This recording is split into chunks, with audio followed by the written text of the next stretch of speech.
Bueno, vamos a ver lo que es gestión de tesorería en el sistema financiero.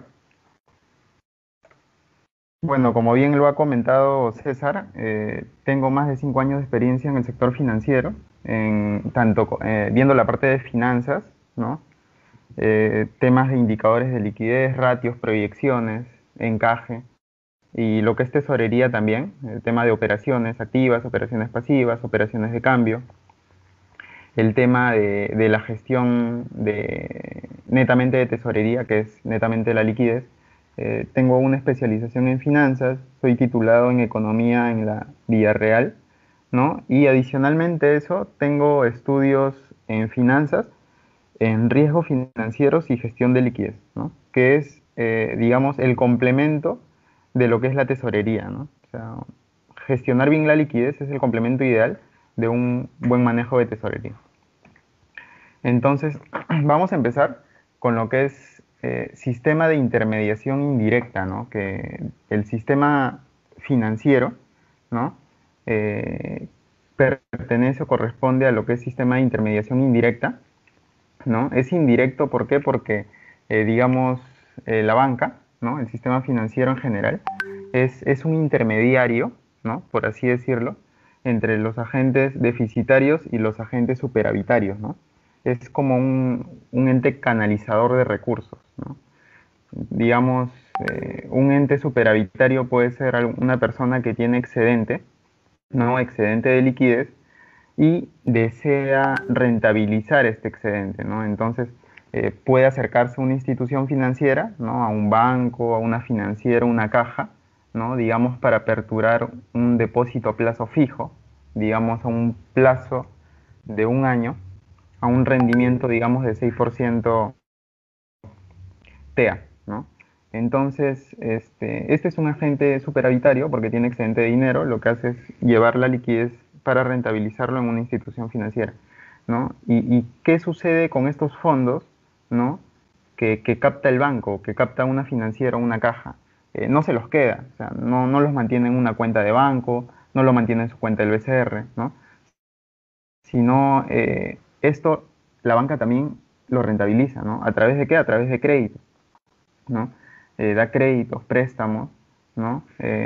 Créditos de capital de trabajo, no sé, personales, ¿no? Etcétera.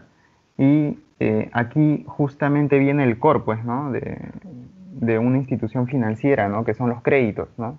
Es, digamos, la parte activa, ¿no? Entonces, digamos, si hablamos de rendimientos, de tasas, ¿no? Vemos que en el sector financiero, digamos, las tasas de crédito que se manejan préstamos podrían ir tranquilamente en un rango de 20-25%, dependiendo también del tipo de producto, ¿no? Y el tema de la parte pasiva, ¿no? Que vendría a ser la captación del público, ¿no? Como en este ejemplo, digamos, un depósito a plazo fijo más o menos entre 6%, una CTS también entre 6,5 aproximadamente, ¿no? Entonces, este es el negocio del banco, ¿no? Captar recursos, ¿no? A tasas relativamente bajas y colocarlo a través de créditos, obviamente a tasas más altas, pues, ¿no? Y ahí viene lo que es el spread, ¿no? Que es la ganancia, ¿no? Entre captar y colocar por el diferencial de tasas, ¿no? Y sabemos que este spread es alto, pues, ¿no? O sea, descontándole gastos administrativos y todo lo demás, ¿no? Es un spread alto justamente por el riesgo asociado que asume la institución financiera, ¿no? Porque sabemos que al otorgar un crédito, ¿no? Hay digamos, una probabilidad de default que cuando yo otorgo un crédito no me paguen. O de repente si el crédito está a un año y medio, que en promedio es eso, son 18 meses los créditos en promedio en el sistema, 18 meses a 2 años, ¿no? Puede ser que el crédito se me caiga al sexto mes, al octavo mes, ¿no? Dependiendo de la evaluación que se realice, pero siempre hay una probabilidad de default, que vendría a ser el riesgo de crédito, que es la posibilidad que no me paguen, ¿no? Entonces, digamos, eso lo asume la institución financiera, por eso que como asume riesgo, ¿no? El rendimiento debe ser alto, ¿no?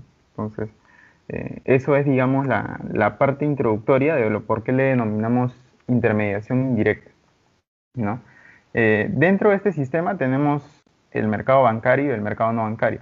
Dentro del mercado bancario tenemos lo que es la banca estatal, ¿no? Que está el Banco de la Nación, ¿no? No está el BCR porque el BCR es autónomo, ¿no? Está lo que es el Banco de la Nación, ¿no? Digamos que es el banco eh, que se encarga pues de la remuneración de los puestos públicos, ¿no? Acá se hacen los trámites para pagar impuestos, ¿no? Algunos trámites y todo eso, ¿no? Entonces, aquí está el Banco de la Nación y la banca estatal. También tenemos la banca comercial, que es la más famosa, ¿no? La que conocemos todos. BCP, BBVA, Interbank, Scotiabank principalmente, ¿no? Es la banca comercial, ¿no? Pero hay una estrategia que han adoptado estos bancos, ¿no? Para también poder abarcar el sector micro, ¿no? Entonces, digamos, BCP tiene como un aliado en el sector micro a mi banco, ¿no? Que corresponde al mismo grupo, ¿no? Credit Corp, ¿no? Y de esa manera también ahí ocupa mercado en el sector micro, ¿no? El BCP. El BBVA de la misma forma, el BBVA tiene como aliado financiera Confianza, ¿no? Que deben haber escuchado, ¿no? Que también, digamos, está dentro del sector micro. El Interbank también tiene a lo que es Financiera O, ¿no? Que es la tarjeta o ESH, Plaza Vea, ¿no? Y el Scotiabank tiene a Credit Scotia, ¿no? En lo que es más micro, ¿no?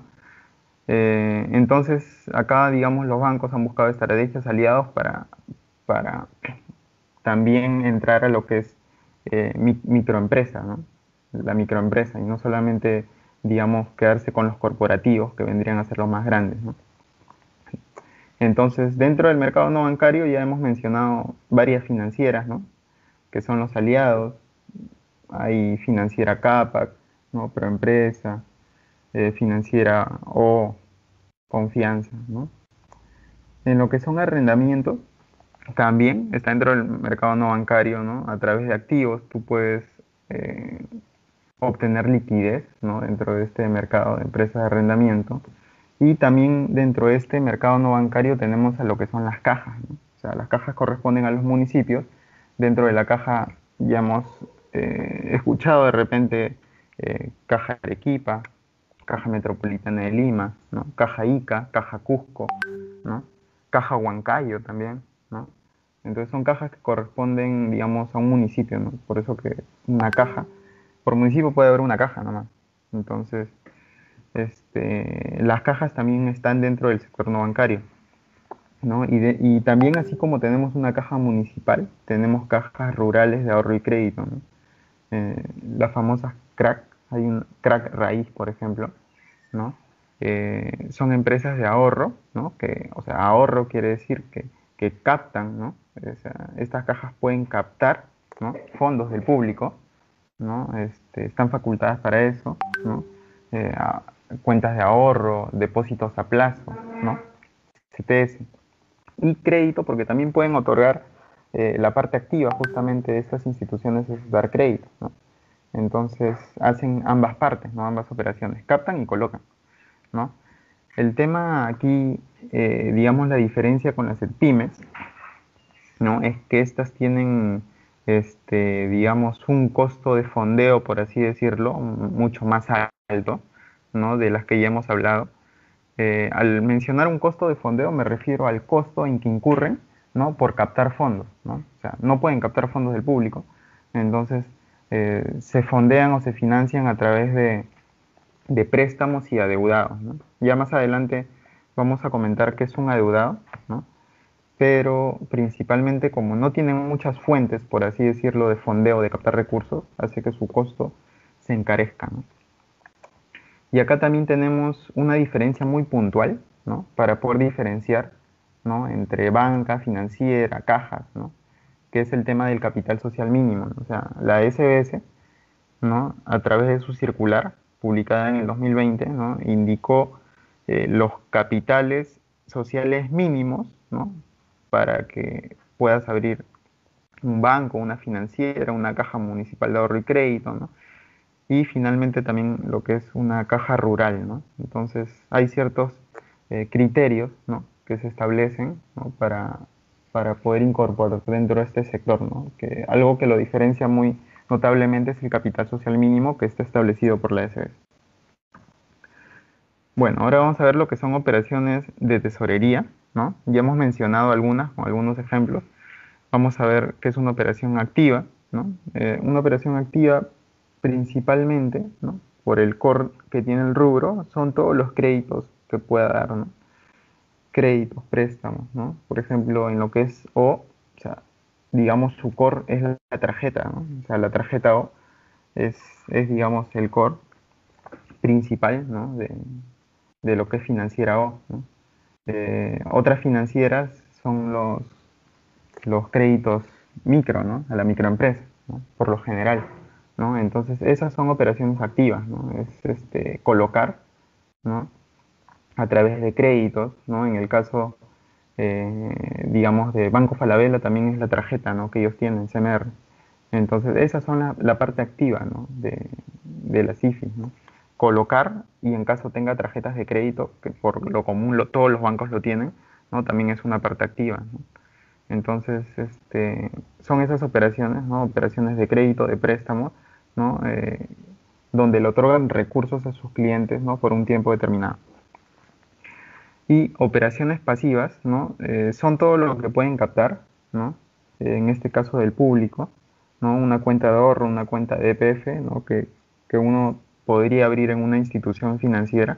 Y la parte de CTS, que es compensación por tiempo de servicio, va más por el lado del empleador, ¿no? O sea, esto son depósitos de manera semestral, ¿no? Que el empleador realiza en la cuenta que nosotros elijamos, ¿no? Abrir de CTS, ¿no? El empleador realiza 2 abonos al año de manera semestral, que son en mayo y en noviembre, ¿no? Digamos, si mi sueldo son 2.000 soles, por ejemplo, este, mi empleador me va a realizar el abono del 50% en mayo y el abono del 50% en noviembre, ¿no? Cosa que los dos depósitos suman mi salario mensual, ¿no? Esa es una parte también de las operaciones pasivas que son, digamos, por el lado del público. Ahora vamos a ver operaciones de fondeo, ¿no? Que tienen que ver más, digamos, ya por una gestión de la tesorería, ¿no? Que pueden ser préstamos institucionales, ¿no? O sea, eh, todas las instituciones financieras, ¿no? O sea, casi todas, ¿no? O a un 95%, tienen líneas con COFIDE, ¿no? Son líneas de adeudados, ¿no? COFIDE otorga estas líneas, ¿no? En función a una evaluación, a un análisis que realiza, ¿no? Que toma en cuenta el tema de las clasificadoras de riesgo, ¿no? La solvencia que pueda tener la institución, ¿no? El rating también que tenga, ¿no? O sea, no es lo mismo o no va a ser igual una línea que COFIDE, digamos, le establezca a una financiera o a un banco, ¿no? O a una caja y a una financiera, ¿no? Porque depende del rating, ¿no? Que ésta tenga, ¿no? Porque esta está direccionada, digamos, al riesgo que ésta representa, ¿no? Entonces, a mejor clasificación, ¿no? Digamos, el tema de la línea debería ser mayor, ¿no? Entonces, en función a eso, COFIDE otorga líneas para otorgamiento de adeudados de préstamos, ¿no? Y esa es, digamos, una fuente de fondeo que tiene el sector. Otras son las subastas MEF, ¿no? Son instituciones, ¿no? Como ENAC o ENAPU, instituciones públicas que subastan fondos, ¿no? Cuando tienen excedentes. Y las IFIs, también de acuerdo a la clasificación que tengan, ¿no? Últimamente han estado invitando ya a las que tienen clasificación A para arriba, o sea, casi bancos, ¿no? Para que puedan obtener estos fondos, ¿no? De las subastas MEF, ¿no? El tema de IFIs también, ¿no? O sea, a través de depósitos interbancarios yo también podría obtener liquidez, ¿no? Más direccionado, obviamente, al corto plazo, ¿no? Entonces, si por ahí sucede un imprevisto, ¿no? Yo puedo fondearme de un interbancario en el corto plazo, ¿no? Para salir del apuro, pero lo ideal siempre es que las brechas estén calzadas, ¿no? O sea, ¿a qué me refiero? Que de repente el plazo promedio de fondeo, ¿no? De una institución financiera, ¿no? Sea igual al plazo promedio de colocación, ¿no? O sea, de esa forma, las, digamos, la parte activa y la parte pasiva del negocio va a estar calzado, ¿no? Que es siempre lo ideal, ¿no? Y también tenemos operaciones de fondeo, no solamente de instituciones nacionales, ¿no? Sino también de fondos del exterior, ¿no? Por ejemplo, ICOCRE y Dual Return son fondos del exterior, ¿no? De Países Bajos, ¿no?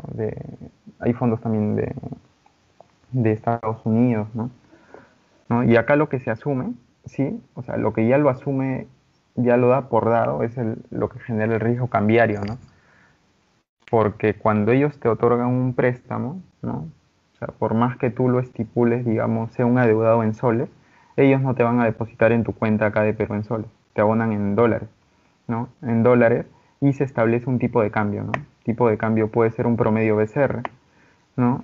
Y a ese tipo de cambio se genera el préstamo en soles, ¿no? O sea, ya por el desembolso nada más ya asumes un riesgo cambiario. Y al momento de pagar las cuotas, ¿no? Que pueden ser trimestrales, semestrales por lo general, cuando es del exterior, no pagas en soles, sino pagas en dólares. Entonces, cada vez que pagues cuota, tienes que comprar dólares para depositar al exterior, ¿no? La transferencia y que a tu acreedor le llegue dólares, ¿no? Entonces, asumes, digamos, ahí un riesgo cambiario siempre cuando es del exterior, cosa que no es lo más recomendable, ¿no? Tomar fondos del exterior. Eh, pero también hay un tema acá de no solamente concentrar, ¿no? Lo que es el fondeo en una sola institución por el riesgo, ¿no? Sino que tu fondeo sea diversificado, ¿no? Eso es lo que siempre se está monitoreando, lo que siempre están observando, ¿no? Pero la idea es que, digamos, si es del exterior sea algo mínimo, pues, ¿no? En tema de operaciones de inversión, algo que casi todas las instituciones financieras manejan, ¿no? Son los CDBCRP, son los certificados de depósitos del BCR, ¿no? Eh, que digamos le ayudan a mantener sus indicadores de liquidez más estables.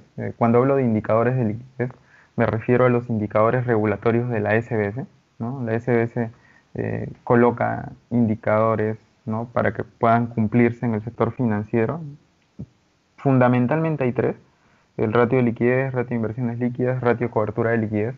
Ha añadido algunos otros más, ¿no? Desde hace un año, ¿no? Como son activos líquidos sobre el total de obligaciones sujetas a encaje y eh, activos, eh, activos líquidos sobre activos totales también, ¿no? Entonces, esos son indicadores que también lo están monitoreando, ¿no? Pero principalmente son los tres que mencioné, ¿no? Liquidez, inversiones líquidas y RSL, ¿no? Entonces, este tipo de instrumento, ¿no? Que son los certificados de depósito del Banco Central, ¿no? Ayudan mucho en lo que es la gestión de liquidez, ¿no? Digamos que es el complemento de lo que es la gestión de tesorería, ¿no? Entonces, es, digamos, un instrumento de inversión, ¿no? Porque los CDs BCR se dan a partir de una subasta, ¿no? Una subasta holandesa, y te vas adjudicando, ¿no? Los que, digamos, postulan por un menor rendimiento. O sea, eh, el que va por un menor rendimiento a un plazo determinado de 6 meses, un año de repente, no se va adjudicando el monto por el cual apuesta en la subasta, ¿no?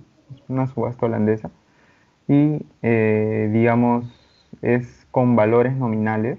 O sea, un, el CD tiene valores nominales, una unidad son equivalente a 100.000 soles, ¿no? Entonces, ya la institución es libre de proponer por cuántas unidades de CDs quiere ir, ¿no? Que de repente le cubra ratios, haga que su gestión de liquidez sea más eficiente, etcétera, ¿no? Y también tienen obviamente un rendimiento, ¿no? Que las tasas han bajado ahora y también el CD va muy direccionado a eso, ¿no? El CD y la tasa de overnight tienen una relación directa, ¿no? Entonces, digamos, el CD es como un instrumento de más largo plazo que te da más estabilidad, ¿no? A diferencia del overnight, que es un depósito overnight con el BCR que tienes que hacerlo de manera diaria, ¿no? Que es algo que te genera, por un riesgo operativo de repente, ¿no? De no generarlo algún día, puede generar algunas complicaciones en lo que es la gestión de liquidez, ¿no? Entonces el CD es, digamos, un instrumento muy importante en este tema de operaciones de inversión. El tema de las operaciones de cambio también.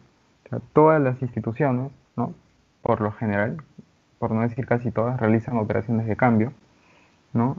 Obviamente, de algunas, sus tipos de cambio son más competitivos que otros, ¿no? Por ejemplo, de los bancos, su tipo de cambio no es nada competitivo, ¿no? Su spread entre compra y venta es muy amplio, ¿no? Es demasiado, ¿no? Entonces, en eso está el negocio, ¿no?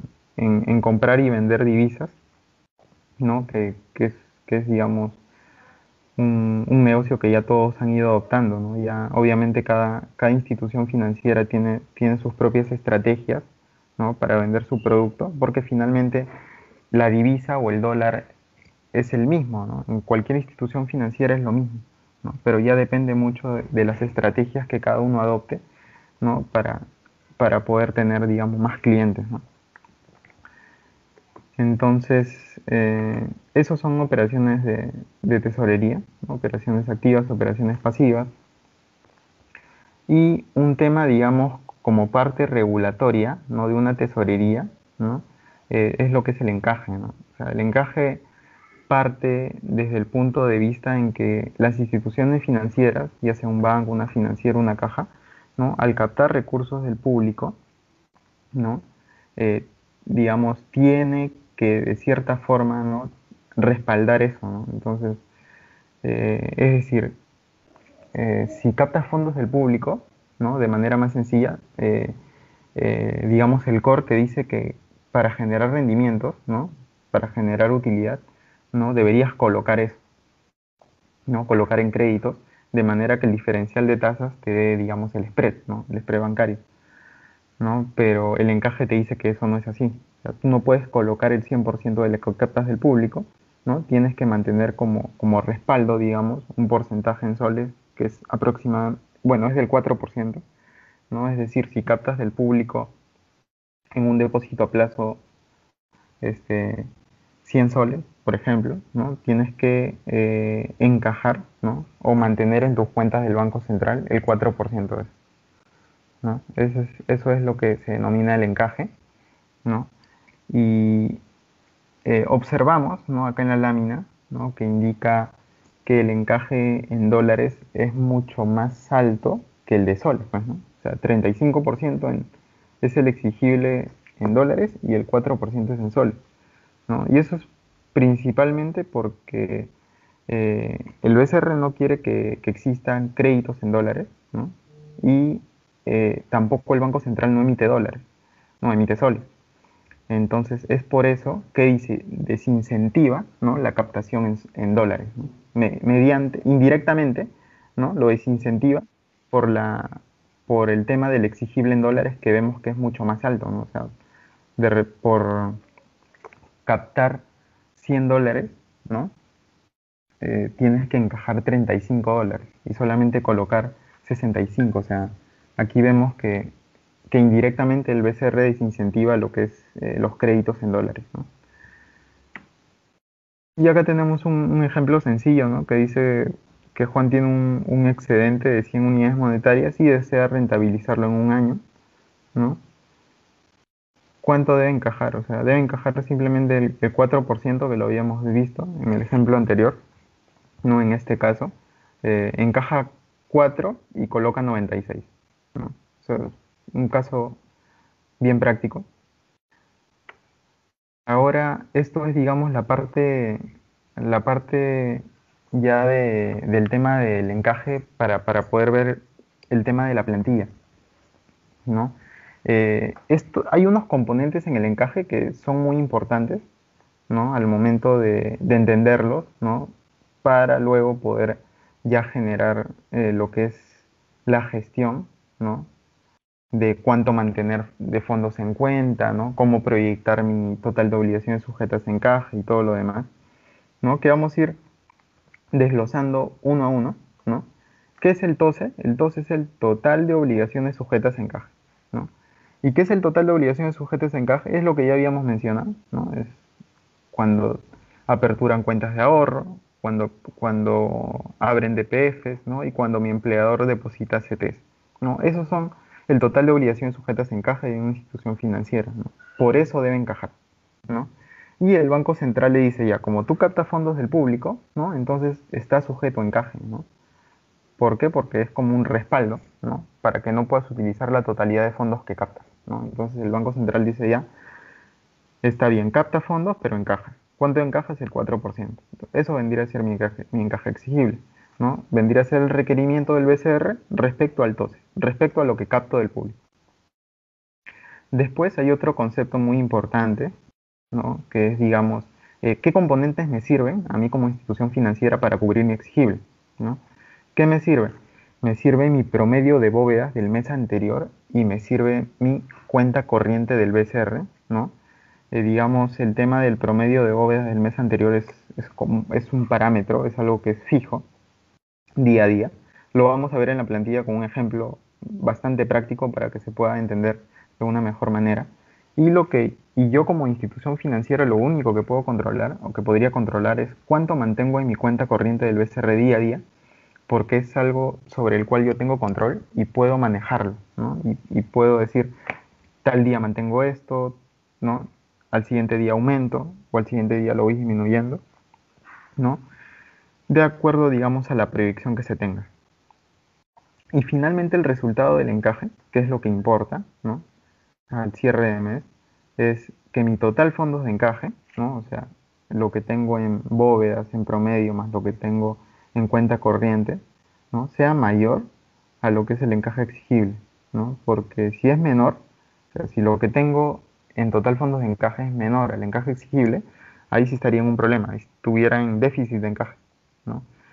Y el déficit de encaje sí es complicado porque el Banco Central envía memorándums a lo que es el directorio, hay una multa dependiendo del monto que esté en déficit, ¿no? Y todo lo demás. Entonces, por ese lado es bastante importante manejar bien el tema de la previsión del encaje, ¿no?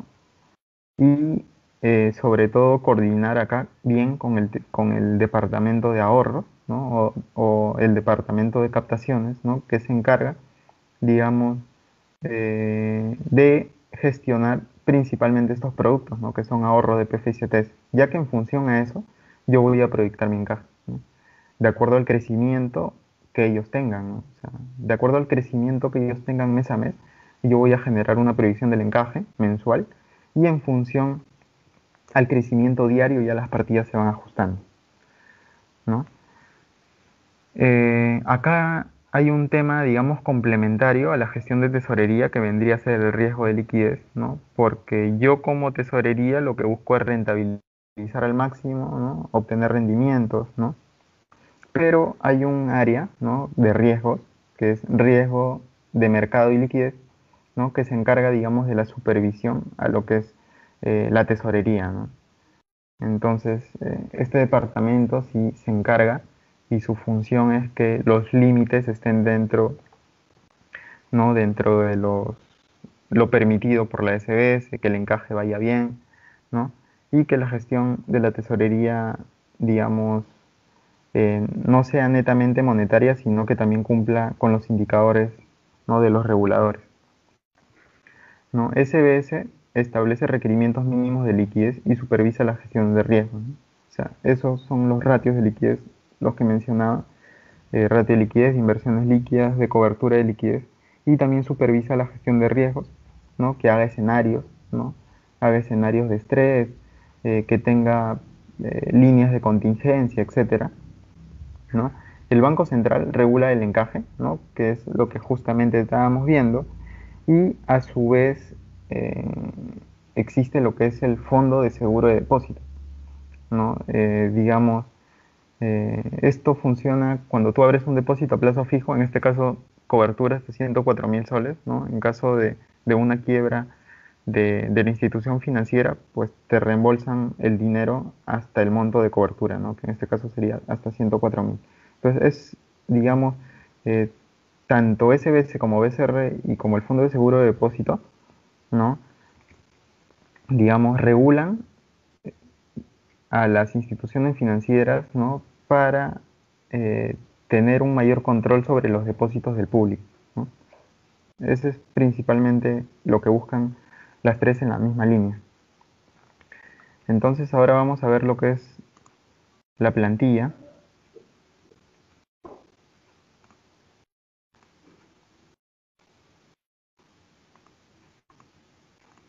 ¿Me pueden confirmar por favor si se ve, si se visualiza?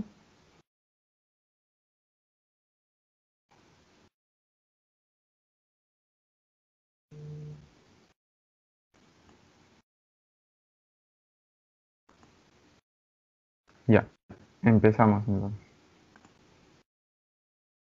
Si no se ve, me avisan. Alguien de repente activa su audio y me avisa porque no estoy muy pendiente del chat para empezar. Sí, sí se visualiza.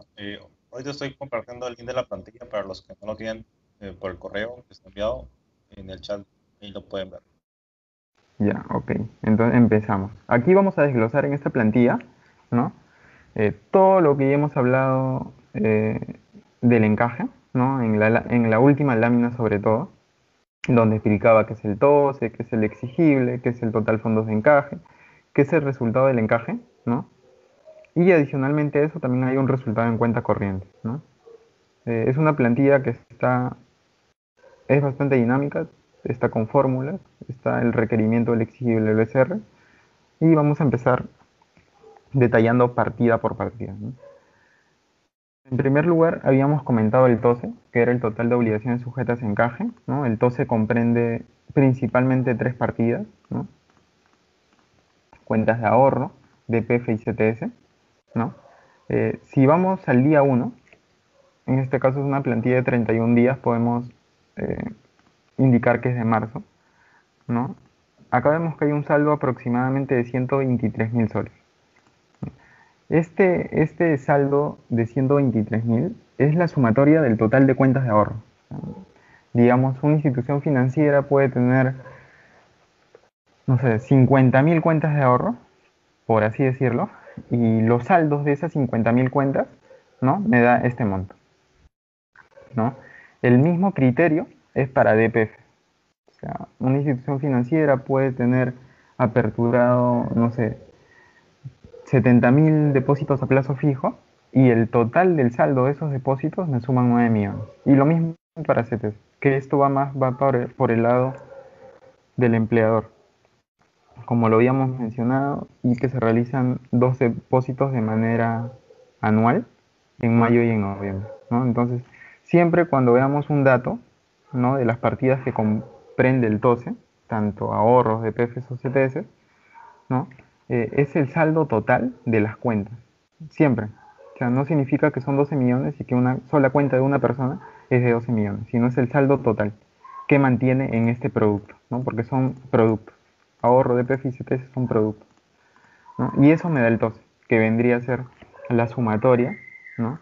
De esos tres productos, ¿no? En el día que yo quiera evaluar, ¿no? Y ahí está, es la fórmula, ¿no?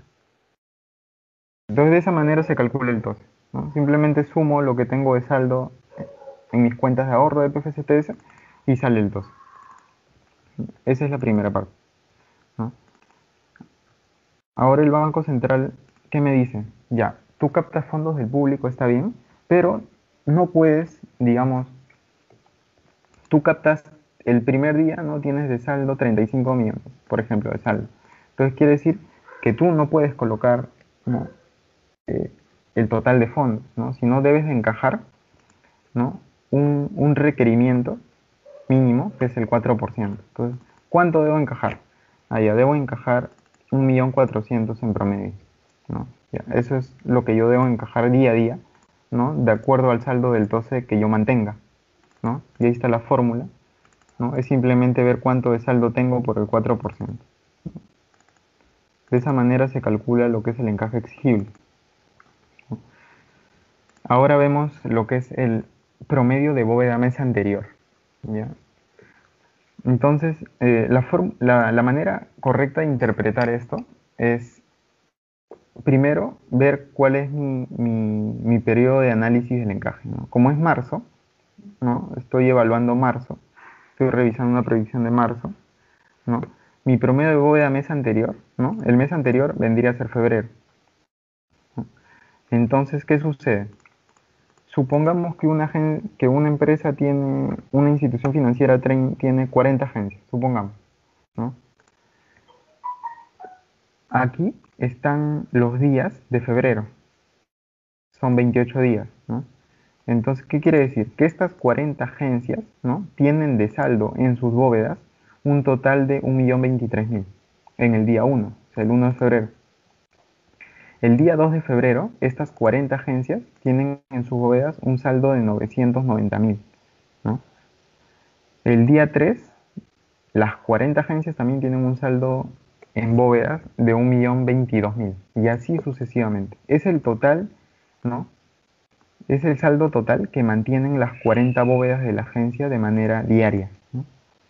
Entonces, aquí como nos indica, es el promedio de bóveda del mes anterior, lo único que saco es un promedio simple, ¿no? Que vendría a ser justamente el saldo que tengo acá, 1.002.000, ¿no? Y ese 1.002.000 lo coloco aquí. Y vendría a ser un parámetro prácticamente, porque es el saldo promedio del mes anterior, es algo que ya está dado prácticamente, ¿no? Y que, digamos, el tesorero o la persona que se encarga de revisar, proyectar, calcular el encaje, no tiene maniobra sobre este saldo, ¿no? Lo único que puede controlar es lo que es la cuenta corriente del BCRP, ¿no? Por distintas operaciones que realiza una tesorería, puede alterar este saldo, ¿no? Ya sea porque, no sé, hace una operación de cambio, compra dólares y esto representa una salida de soles. Puede ser porque vence un depósito interbancario y tiene que cancelar a su contraparte, ¿no? Y también por la parte de que aumente el saldo, puede ser que vende dólares, le salen soles, le salen dólares, le entra soles y hace que el saldo aumente. Puede ser que tenga algún préstamo interbancario y le devuelvan y le depositen sobre esta cuenta, ¿no? Entonces, tiene bastante maniobra una tesorería sobre esta cuenta, ¿no? Cuenta corriente del BCRP. Entonces, la idea del encaje, ¿no? Es que el resultado final sea positivo. Por ejemplo, acá tengo 3.500.000 de superávit, ¿no? O sea, está bien, pero no quiere decir que todos los días, ¿no? Mi resultado sea favorable o positivo, ¿no? O sea, como acá vemos, el día 1 estamos en superávit, ¿no? ¿Y por qué? Porque mi total fondos de encaje, como lo habíamos mencionado en la plantilla de la presentación, es mi promedio de bóveda mes anterior más mi cuenta de BCR. Entonces, ¿cuánto me suma? Eso me suma 1.600.000, ¿no? Esto es lo que yo tengo de fondos de encaje el día 1 para cubrir mi exigible, ¿no? ¿Y cuánto es mi exigible el día 1? Es 1.400.000.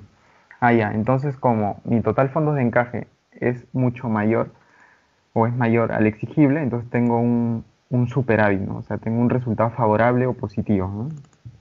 De 230.000. Pero distinto es el caso el día 6.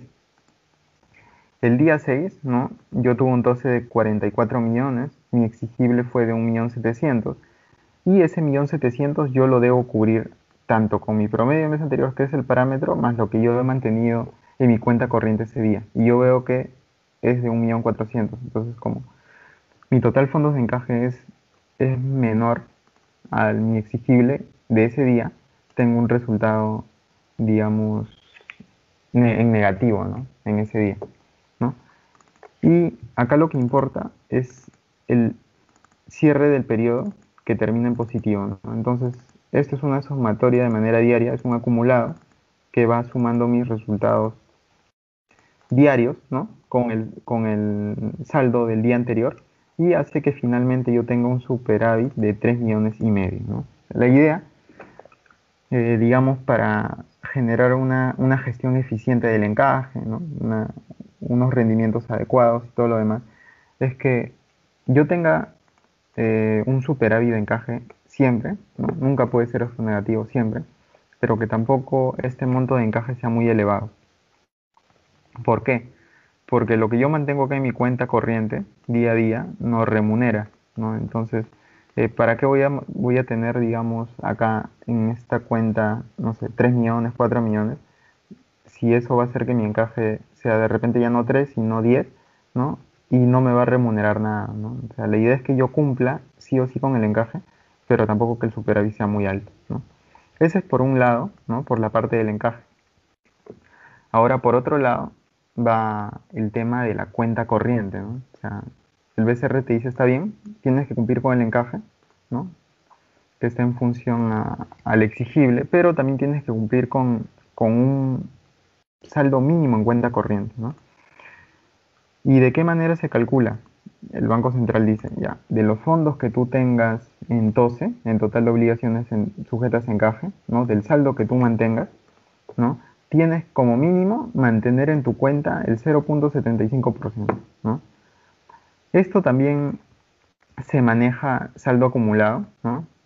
No importa de repente que algún día estés en negativo, pero lo que importa es que el acumulado siempre sea favorable, ¿no? ¿Y esto cómo se calcula? En paso a paso se calcula el TOSE, ¿no? Por el 75%, ¿no? Ya, esto es lo que yo debo mantener en mi cuenta, ¿no?